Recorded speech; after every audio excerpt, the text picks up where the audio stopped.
That's why I was a little aghast by the statement of Senator Alan kanina when he was delivering his own privileged speech, is that konti pa lang daw. You know, I have here some transcript of exactly what he said. Bakit po napakarami ng pinapatay ngayon? Actually po, hindi marami, konti pa. What is the threshold? Yeah. How many more killings are we willing to bear? How many more killings do we need to see before we act? What is the threshold? Is it hundreds, thousands, 1,000, 5,000, 10,000, 100,000? We don't have to wait for that. As expressed by Senator Riza earlier, one dead body is just one too many. Particularly the cases of mistaken identity, the cases of just being there at the wrong place at the wrong time. There are more and more cases of that, and I was also a bit aghast also when the point about we should instead attend to other urgent matters, not this inquiry being proposed by Senator De Lima. What could be more urgent than looking into these killings, particularly of the innocent ones? So I don't see that point. Although I do agree that we need also to focus on measures that will strengthen the criminal justice system. I do agree that it's because of the general frustration of the people that there seem to be, apathy and a sort of a general acceptance of what is happening. That's exactly the same environment, atmosphere, at the time that the DTS phenomenon was there.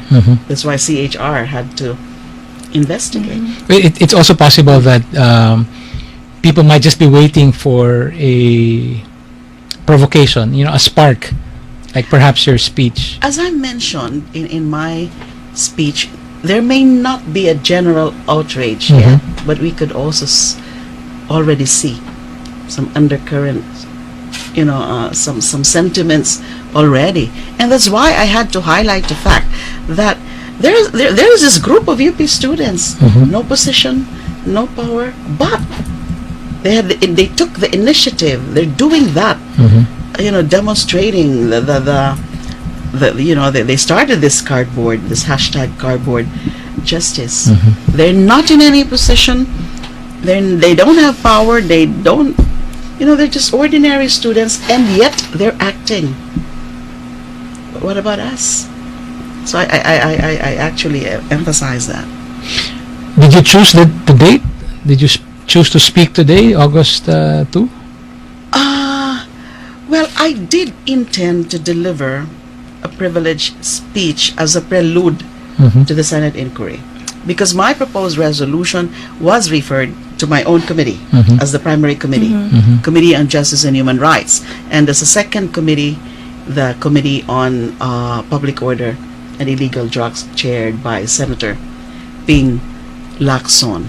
So I thought that should be preceded, the formal holding of the Senate inquiry should be preceded by a privileged speech. So I've been mulling over this, although the initial focus, supposedly the only focus of the intended privileged speech, is supposed to be this spate of summary killings.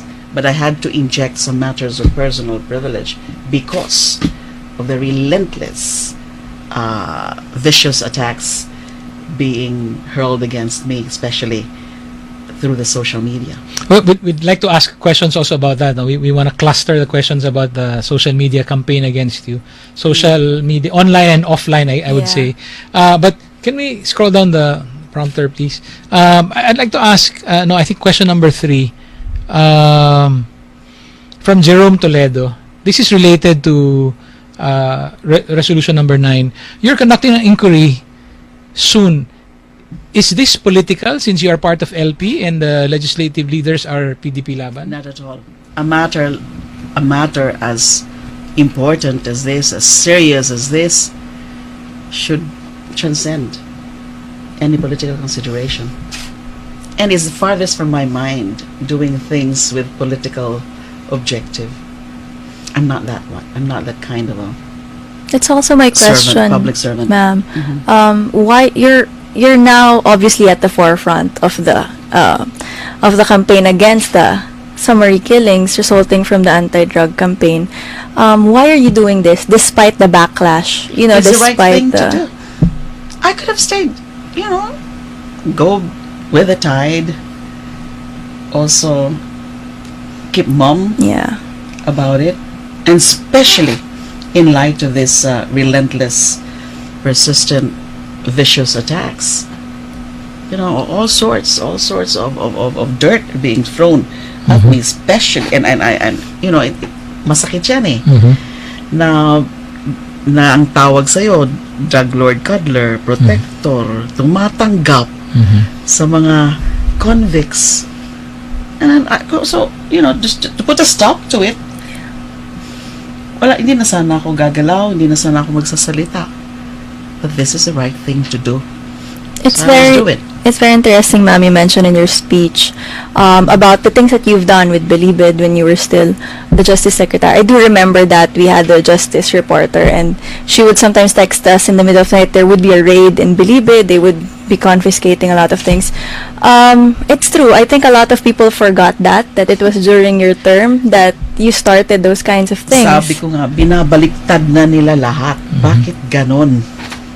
Ako nga nagsimula niyan. And, kinasuhan pa nga ako ng mga yan. Until now, those cases are still pending, including an anti-graft case before the Ombudsman filed by one of those Bilibid 19.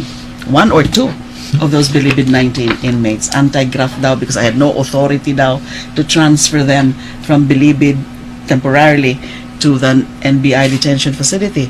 And, nandyan yung death threats. Yeah. And in fact, right now, there's still the security threat coming from them. I can only... And then ito ngayon ang napapala ko. You're now in cahoots with them. Bigla ako naging protector nila.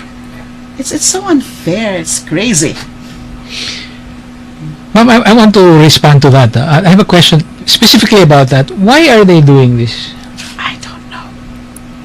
Well, marami naman sigurong pwedeng dahilan. Maybe they don't want this Senate inquiry to push through for some reason. That's why. Is it possibly connected to what you mentioned earlier, yung death penalty bill? I don't know. Hindi pa naman siguro. Baka ito lang nga. Because ang perspective kasi nila, ang mindset nila is that kung iimbestigahan yan, then mawawala yung momentum ng law enforcers. Ano sila ngayon? Highly motivated sila ngayon with the backing of the powers that be. So kung iimbestigahan daw, madedemoralize or that would dampen their resolve. I actually disagree. Kasi kaya nga gusto ko po na magkaroon ng inquiry na to para alamin natin yung buong sitwasyon. Alamin natin ano ba may problema ba talaga? Bakit ganon?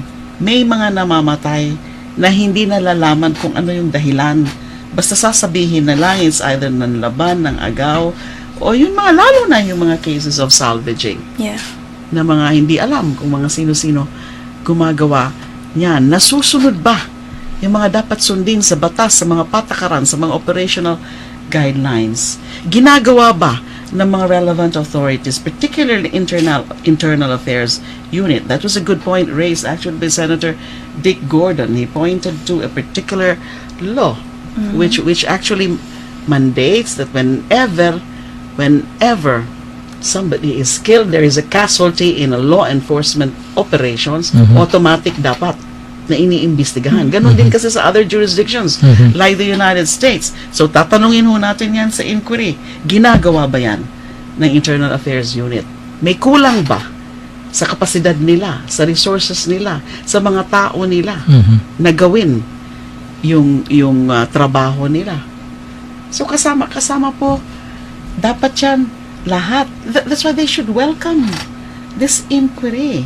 Gusto ko lang makatulong na above board ang mga yan, alam yung ginagawa ng mga law enforcers para hindi na-taint yung buong kampanya against drugs. Yun po naman ang pinakapunto. So, bakit tayo magiging paranoid na kung ano na yung mga iniisip? Ay, hindi naman po yun yung pakay ko. I'm trying hard to think of a previous instance na the Speaker of the House actually pinpointed a senator of the Republic and said we want to investigate her. Tapos kasama pa yung Justice Secretary and now also the Solicitor General. That's why I had to raise it personal and collective privilege. It is certainly in breach of interparliamentary courtesy. But as I said nga, hindi naman yun ang pinaka-defense ko. Gusto ko, sila mismo, mga kapwa ko senador mismo, ang mag-raise niyan. Not in defense of Leila De Lima, but in defense of the institution. Hindi dapat naman talaga nila yan ginagawa basta-basta na lang. Because we are co-equal institutions. Interparliamentary courtesy. And then look at that. Hindi lang naman si Speaker ang tumitira sa akin, kung ano-ano mga insinuations. Si Solicitor General, and the latest is the Secretary of Justice. These are the President's men. Now, what am I supposed to think and say about that? Now, these are the President's men trying to discredit a sitting senator. Senator, that's the question now. You were saying, when you said a while ago that you don't know what they or them, what they're up to, who are you referring to? Do you know who is behind this campaign to discredit you? Alam nyo, sinabi ko rin po yun. I'm actually giving them, the President's men, the benefit of the doubt. Yeah. I suspect na meron mga elemento dyan na sila ang nag-feed, nagsusupply ng mga kasinungalingan na yan. Those fabricated lies, those manufactured lies. Yung mga tungkol dyan, yung mga, cuddler ako, nakikipag-jamming ako sa mga drug lords, nakikipag-party ako sa kanila, tumatanggap daw ako sa kanila. This must be coming from whoever, yung parang mahirap naman kasi magturo. So you're not yet sure on who it is? I'm not sure, but have you considered the possibility that it came from like higher office, like Malacanang? I wouldn't say that at this point. I wouldn't say that. In fact, sana hindi nakakarating yung mga ganyan sa Pangulo. O sana, kung nakakarating po sa kanya, sana hindi siya naniniwala. Kasi I call them agents of vengeance. It could be any of those or some of those na natapakan ho natin. Alam nyo na, ang dami man natin hinandle ng mga high-profile cases noon, or it could be a confluence of all of this. Ano-ano sila. There may not be a deliberate grouping together and out to get me, but it just happened na nagkaroon na sila ng commonality. An opportunity, perhaps. Yeah. Commonality of objective to get me. Senator, maybe just one more question about this drug lord cuddler thing. No, we have a reader with a question. It might sound a little unfair, but maybe it will give you an opportunity to convince this guy. No, aside from the death threats that you've received, no, how can you convince us that you are not? Sorry, prompter, please go up.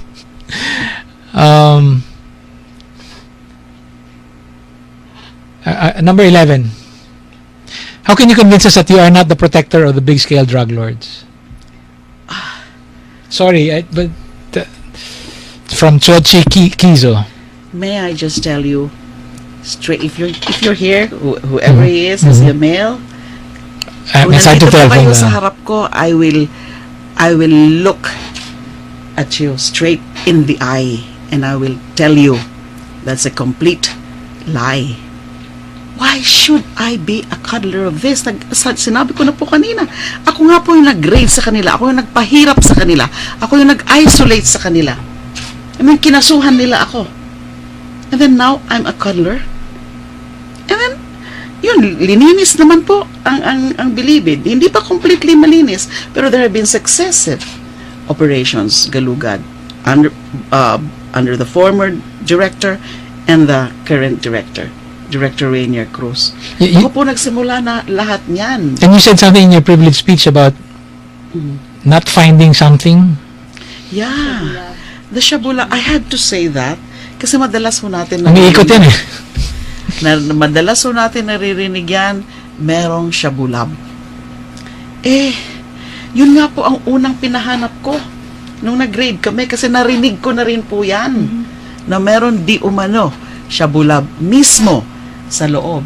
So we had to look for it in the first major raid and in the successive raids until now. Nakailan na hong raid under the Operation Galugad.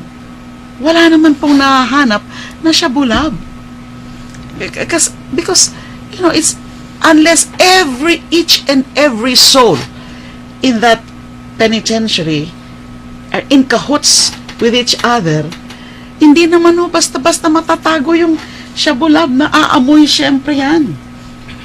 So there is no such thing. Kasi, anong naging problema sa Bilibid? Because these drug convicts were controlling the drug trade from within. They need not manufacture those drugs from within. If they have to manufacture those drugs, it would be in volumes. You know, ano nangyayari? May ilan-ilan na nakakapasok ng mga sachet-sachet, you know, dahil sa pakikipagkuntsaba sa mga prison guards, na madali naman kasi silang mga nabibili, nababribe, you know, nakakapasok ilan-ilan for the personal use of drug inmates who are drug addicts, also are users within. Pero to say na nanggagaling ang droga sa loob at yun ang binibenta sa labas, minamanufacture pa, they don't need that kasi nga dati nang may mga drugs sa labas. Di ba yung sinasabi ng Pangulo na these drugs come from somewhere else? From somewhere else. From another country. Kaya nga ini-insist niya, wala daw drug lord, wala daw big time drug lord, na hindi pa ako masyadong nag-a-agree doon. Depende ho siguro sa perspective. I sympathize with the former Justice Secretary and our colleague kung pinagbibintangan siya na wala namang facts. Hindi ko po alam. Pinakinggan ko lang yung sinabi niya. Kung gumagawa ng conclusion na mali, I sympathize with her. At kung attack to sa Senado, hindi dapat. Pero, nung sinabi niya, 7-year-old nagra-rugby, and then sasabihin niya, binaril ng polis, wala pa naman ako nababalitaan na polis na binaril ang 7-year-old na nagra-rugby. Di ba? Yung sasabihin 9 years old, etc., no? Hindi ko alam yung circumstance niya. At never sinabi ng ating Pangulo na kapag ka may summary killing or murder ay hindi paparusahan. In fact, ang sinabi niya, patay kayo sa aking mga pulis kayo pag umabuso kayo. At sinabi po niya na palalakasin niya yung internal checks ng police to make sure that not only do they not murder people, but that they're not involved in drugs. Because the reality is, ang PNP mismo ay nagamit din at ginagamit pa rin ng mga pushers. So, our colleague then jumped to conclusions by saying, ganito na karami ang patay sa police operations, pero alam naman natin ng mga police, I have to paraphrase because I didn't write down exactly, but sinasabi niya may rub out din. But isn't that jumping to conclusions? Meron po tayong presumption of regularity. Hindi ko sinasabi na lahat yan regular, pero may presumption. Sabi niya, meron daw dapat presumption of innocence. Eh, hindi ba presumed innocent ang police? Pagka napatay niya yung pusher dahil lumaban, may barel, sabi nung iba, kailangan proportional. Kopong-kopong pa ho yun. Yung sinasabing proportional, hindi na po yan ang standard sa Japan, sa France, sa Europe, sa UK. Ngayon po, nung araw po, pagka binaril ka, may yung pusher o yung kidnapper may baril, nagbaril ka rin, o barilin mo muna to maim. Diba? Maim. So, baril mo sa shoulders, baril mo sa hita para dumapa. Hindi na po ganun yun ngayon. Right now, pag bumunot ka laban sa law enforcers, they can shoot and they can shoot to kill. Bakit? Dahil sa panahon po ngayon ng terorismo, sa panahon po ngayon na sabog, at hindi na nasa tamang issue, nasa tamang pag-iisip, ang mga pusher, hindi mo alam kung magpapasabog yon or kung yung M16 niya, bigla na lang babarilin lahat. So ngayon, bago po ang rule. Kailangan pa rin sabihin, mga pulis kami, NBI kami, PDEA kami, ibaba ang gamit. Raid to, o kaya ito'y bypass operation, kailangan mo pa rin magpakilala. You have to give them an opportunity to surrender. Tama po tayo doon. At kung meron kayong mapakita na gano'n ang ginawa, na sumusurrender, at hindi pinayagan sumurrender pero barel, i-charge natin ng murder yung mga pulis. Pero kung wala, at spekulasyon lang yon, kawawa naman po mga pulis. We are making conclusions because it is an emotional issue. I do not know the facts about the death of the professor in Ateneo. I hope to God, I pray to God, and if I can do anything to catch the killer, count me in. I am also an Atenean. I heard that there is an element of robbery. Kung rob out yan, kung extrajudicial killing yan, by all means. Pero the way it is being blended and weaved by the media and by some human rights group is as if ito'y utos ng Pangulo at ito'y gusto ng Pangulo. Ngayon na ang mga drug lords hindi na monopoly, hindi nagkakaisa, ngayon na sila nagpapatayan, sasabihin po natin na kasalanan to ng Presidente.